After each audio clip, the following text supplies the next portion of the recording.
It takes just 3 steps for older Americans to get ready for an emergency. Get an emergency supply kit, make a family emergency plan, and be informed about different types of emergencies.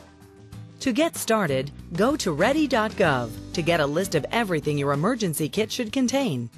What else?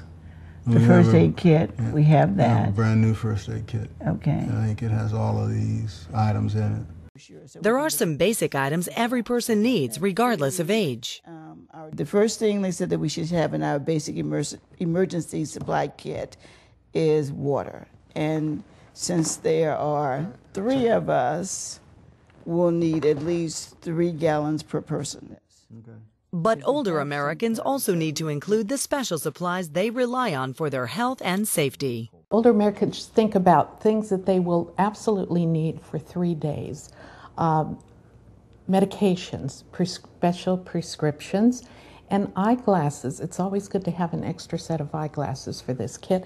And not only the prescriptions, but a copy of the prescription in case you have to refill it later. Batteries for hearing aids or any other special need like that is very critical. You know what? I didn't put my insulin in. Okay. And that's one of the things we really had to remember.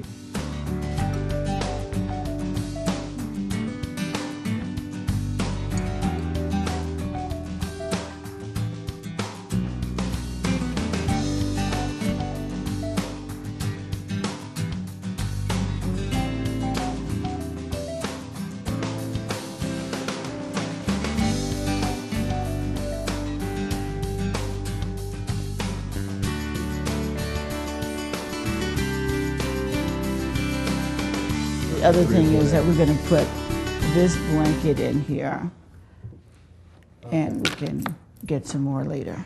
Once you've got everything together, put all the items in a container that you can take with you if you need to leave home in an emergency. And I have the new We prescription. need to put it in with the documents in. Remember, medicines can spoil just like our food, so you should check your kits regularly to make sure your prescriptions haven't expired. I really didn't look at the expiration date on it. So, and this is really important. Probably need to make a note on your list of when the prescription, this particular refill expires.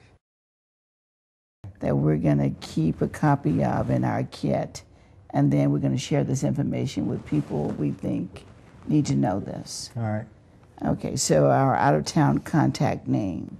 It's going to be Maurice, I guess, right? Right. You have his phone number? Put his number down there. If there's an emergency, you may be able to stay in your home or you may have to evacuate. It's important to have a plan ready for either situation. In addition to a basic emergency plan, you may also have some unique needs to plan for. Insulin dependent. I think that's the important thing.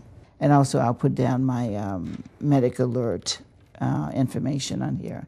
Well, you need to call them and update your meds. Right. With them. I'm calling to update my medical information. I think the last time I did that was 3 months ago, and I've had a change in some of my medication.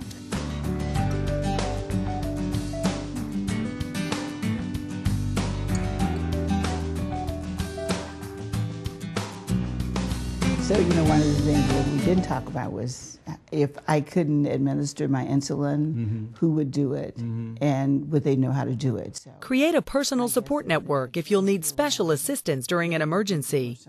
Talk to your family, friends, neighbors, and coworkers about your emergency plan so they know what they can do to help you. this is the syringe, and these are the units on here, 5, 10, 15, 20, 25. So I take 10 units. Let the people in your personal support network know what medicines you rely on. Also, let them know if you have any physical limitations. And then you have swabbed my abdomen, and then you just stick it in and pull it out very quickly. Jump to a state, see what they say. So that has community and state information. Yeah. Ready.gov and links to local information will help you learn about the types of emergencies that could affect your area.